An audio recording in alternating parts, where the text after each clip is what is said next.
Eek. My first love, whom I haven't seen in 10 years. Now, just like in the movies, she's having a Marilyn Monroe moment.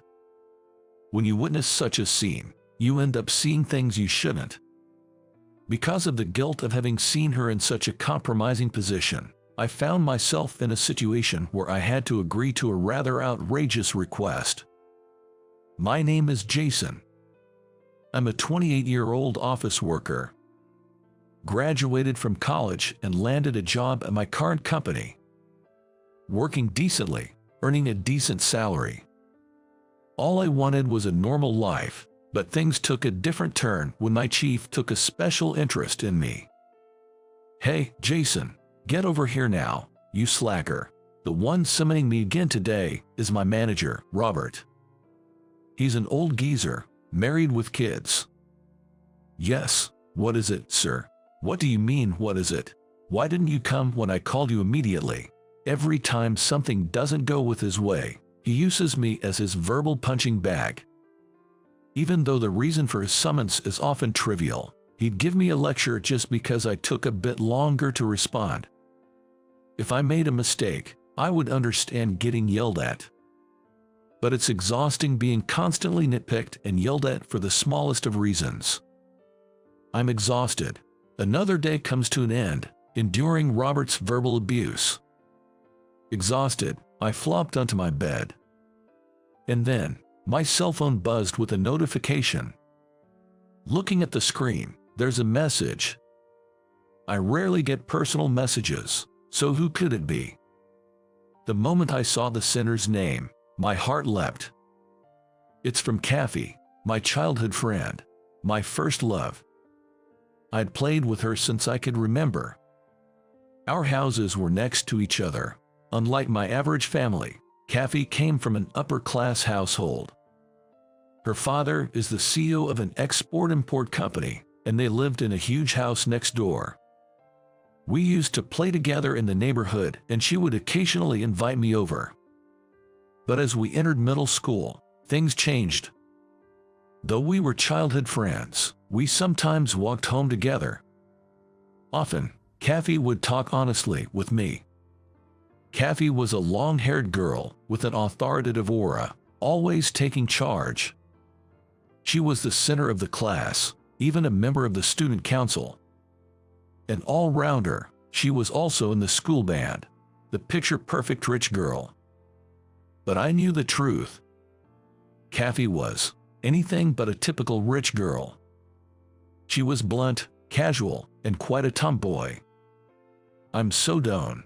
I'm sick of pretending for my parents. Why do I have to choose activities based on their wishes? I'm not my dad's copy. On the way home, as the sun began to set, she made remarks that would surely shock our classmates if they heard. The side of Kathy she shows only to me was just like any other ordinary girl. If you feel that way, you should stand up to them. It's the age for it, after all. If I do, they'll lock me up at home. I'd hate that. Kathy's parents were strict. Being the CEO and his wife, they were bound to be, but they put a lot of pressure on Kathy. As a result, her true nature was rebellious. An unseen rebellion, maybe that's the best way to put it. It seemed like her own way of rebelling. If she had to keep up the pretense both at home and outside, it's no wonder her personality became this way. So, I became her refuge where she could be her true self.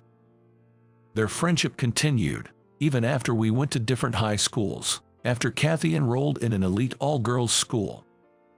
It wasn't much, just hanging out on weekends. But the nature of our outings changed a lot. Ha, take that, all right. Turns out Kathy was always at the arcade near my place. And she was dolled up, in flashy clothes, a far cry from the refined lady image she portrayed at school. She said it was her way to blow off steam. She always seemed to enjoy video games anyway. But there were some rough-looking guys frequenting that arcade. Whenever one of them tried to hit on her, she'd use me as an excuse, calling me her boyfriend and bodyguard. Truth be told, I was never really the bodyguard type.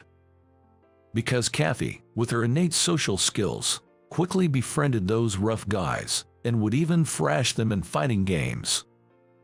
Kathy's so darn good at these games. Your boyfriend sure isn't though. I'm not really into games, alright. Those guys liked Kathy and believed that I was her boyfriend, so they never made a move on her. Jason is just too weak to be any competition. You're good at studies, sports, and even video games. What are you, some kind of genius? On our way back from the arcade, I was always astounded by Kathy's skills. She'd joke, "I've been practicing in secret." We kept up this charade of pretending to be a couple. But the truth was, I had feelings for Kathy. But I never had the guts to confess, and I always felt I wasn't good enough for her. Moreover, I didn't want our current relationship to end. Throughout our high school years, we frequently went to the arcade on our dates. But after starting college, I stopped hearing from Kathy. I heard rumors. She got involved with a bad guy or had a fallout with her parents, but I knew all of those were lies. Kathy wouldn't do something so foolish. She probably moved to New York or found a boyfriend. Thinking all this, time flew by. Then, a message from Kathy after 10 long years. And her tone was just as casual as before. "Hey Jason, got a favor to ask, can you play my boyfriend again?" I chuckled at her and changed attitude and replied, after a 10-year silence, "You asked the same thing. Aren't there better candidates than me?" I kept my tone light, just like before. Soon, her reply came. "Your messages are still the same, comforting. I want to talk, can we meet up?" I was taken aback. A lot changes in a woman in 10 years. The Kathy in my mind was still on the cusp of girlhood. But at 28, she'd be a full-fledged woman. Could I act the same in front of her now? Though I worried. Long time no see, Jason. There was no need for concern. Sure, Kathy had turned into a beauty. She'd cut her hair to a medium length and dyed it brown, which was surprising. She looked stunning, with her flawless skin, elegant makeup, and a lovely dress, far from the school uniform look. Any guy would surely be smitten. But inside, she was still the Kathy I knew. Somehow, it felt incredibly nostalgic, and I was able to act the same way I used to without even thinking about it. "It's been a while. You haven't changed a bit, although your appearance has." Of course, I've changed after 10 years, but you, Jason, haven't changed at all. As we chatted, we entered a diner. The diner we used to frequent during our student days was no longer there, but this one had kept the same interior, making it feel oddly nostalgic. "So, why did you ask for something like that? You must have a boyfriend, right?" "No way. Everyone runs away once they get to know the real me." I can see that. You turn into a demon when you're angry." Ouch. I was about to say something when I got a swift kick under the table. "That's what I'm talking about," I thought, giving her a look, but Kathy pretended not to know what I meant. "My dad, he's been trying to set me up with someone without asking me, I guess because I hadn't gotten a boyfriend yet." "Well, your dad is a strict person." "That's right, and even though I've been saying no forever, he went ahead and set up a meeting for a potential match. Isn't that too much?" I got so mad that I blurted out, "I have a boyfriend, so don't do anything weird." Kathy's eyes were distant. While it might be a typical story for a young lady, it's definitely not okay to arrange a meeting without considering the person's feelings. It's no wonder Kathy was angry. But apparently, the other party wasn't deterred even after hearing she had a boyfriend. "He said he was better than my boyfriend, as if he could compare to you, Jason. So, please, just this once, just pretend to be my boyfriend one more time." Kathy said that, her head bowed, almost as if she were about to kneel on the table. But I couldn't answer her right away. This wasn't just some childhood play acting. If we mess this up, it could cause trouble for Kathy. Let me think about it. So I said. Kathy looked a bit sad, but she smiled and said, "That makes sense. It's natural to want some time to think." Sorry, I got ahead of myself. Even though she smiled, it was awkward. I broke the tension by suggesting, "Shall we go outside?" And we both left the diner. But it was still awkward. What should I do? I was thinking about it while we walked. Aha! Whoa! Suddenly, her dress blew up. Like Marilyn Monroe's iconic scene. She held her skirt down with all her might. It was like something out of a movie. Looking closer, I noticed she was standing over an air vent. She must have unknowingly walked over it, and unfortunately, the wind blew through. The wind stopped, and her skirt returned to normal.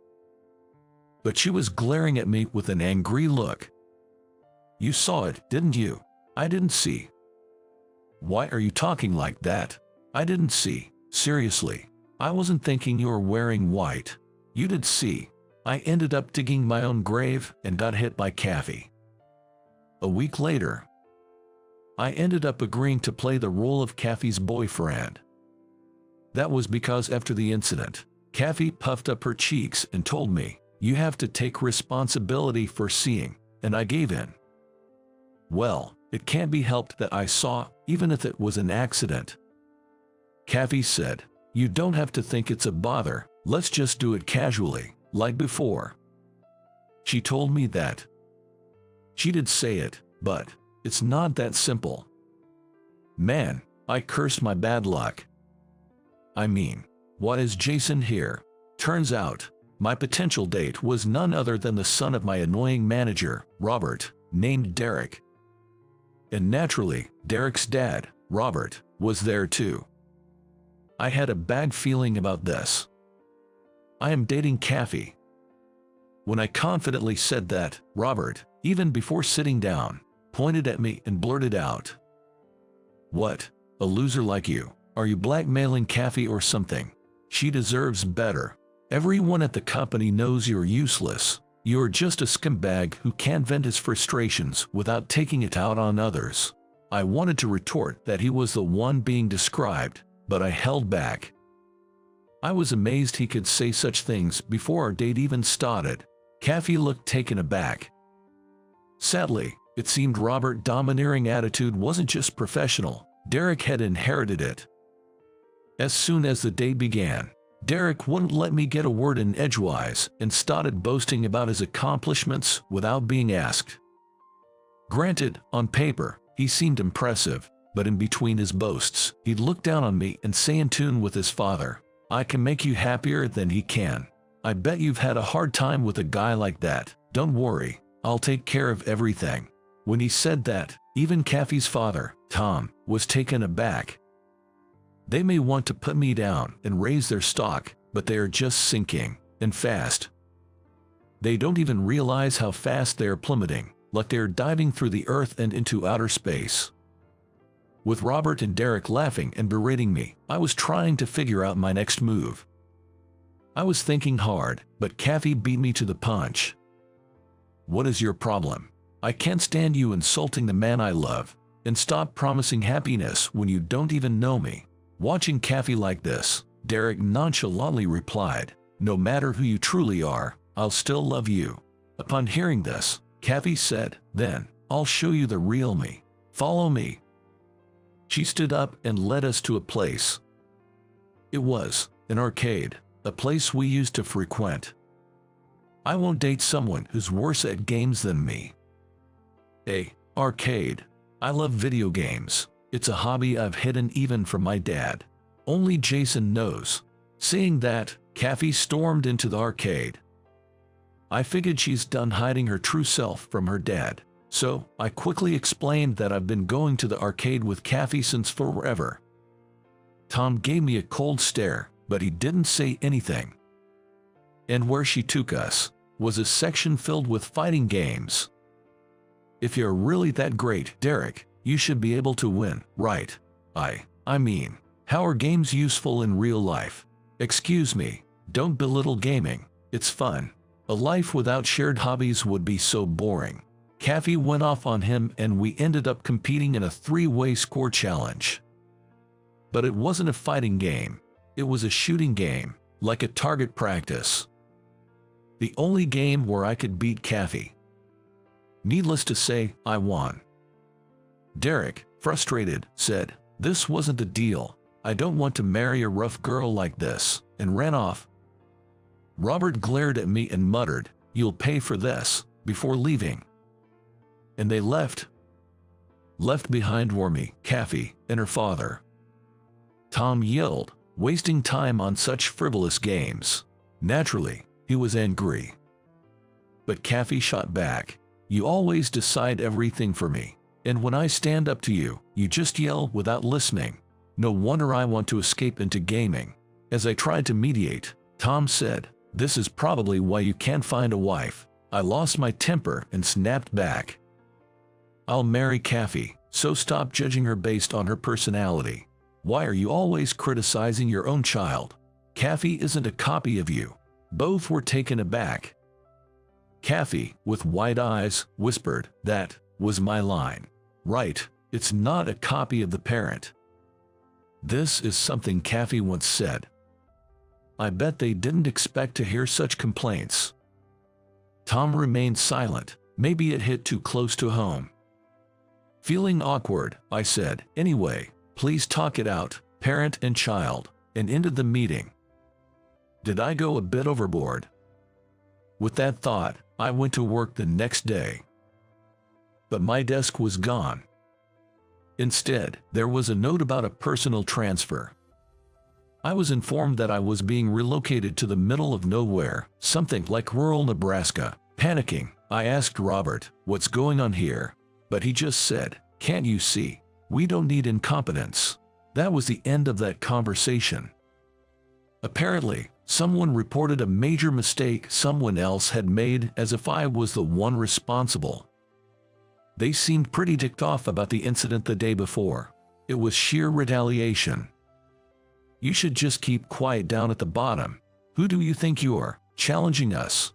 And that's how I ended up being shipped off to rural Nebraska. Voices like mine, just a regular employee, never get heard. Now, I have to move ASAP, and I'm swamped with packing. At that time, I received a call from Kathy asking me to come over to her place. I told her I was busy with the move, but she even offered to help with my relocation. I realized I had spoken out of turn, and honestly, I wanted to apologize to Tom. When I visited her home, for some reason, Tom was bowing deeply in apology to me. "I'm sorry. We put you through so much. Kathy told me you've been acting as her boyfriend and have been supporting her all this time." What? I'm a fool. Thanks to you, I realized. Just because I can do something doesn't mean Kathy can, and what I can't do, Kathy might very well be able to. Apparently, after that matchmaking meeting, Kathy had a heart-to-heart talk with her father. Seeing sides of his daughter he hadn't known existed made him realize how little he'd been observing her. Moreover, Kathy got to hear Tom's true feelings. Turns out, Kathy's parents had a kind of arranged marriage, much like the older generation in the U.S. Daniel had initially been engaged to a woman he fell in love with, but she cheated on him, leaving a deep scar. Later, through an arranged setup, he met Kathy's mother and built the happy family they have now.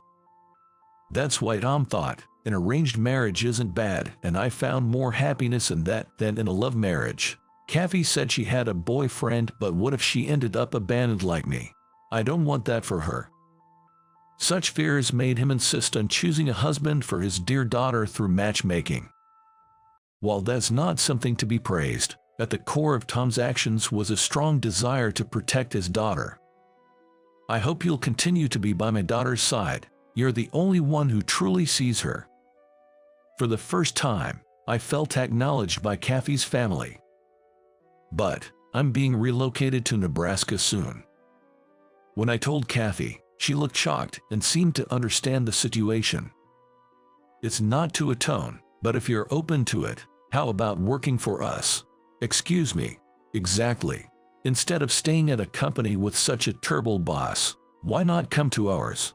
I wondered if it was all right to think like that, but honestly, I had been considering switching jobs. If I'm going to be demoted anyway, maybe it's all right to just quit. Thinking like that, I surprisingly said, in that case, I appreciate the offer, and switched jobs.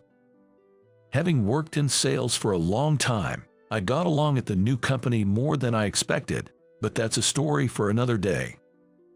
Later on, I heard that Robert got demoted in my place, but I don't really care about that anymore. By the way, we officially started dating. Well, after all, I had declared my intentions, even saying I'd marry her. It's the first time we've walked together as a couple. True that. Doesn't feel much different, though.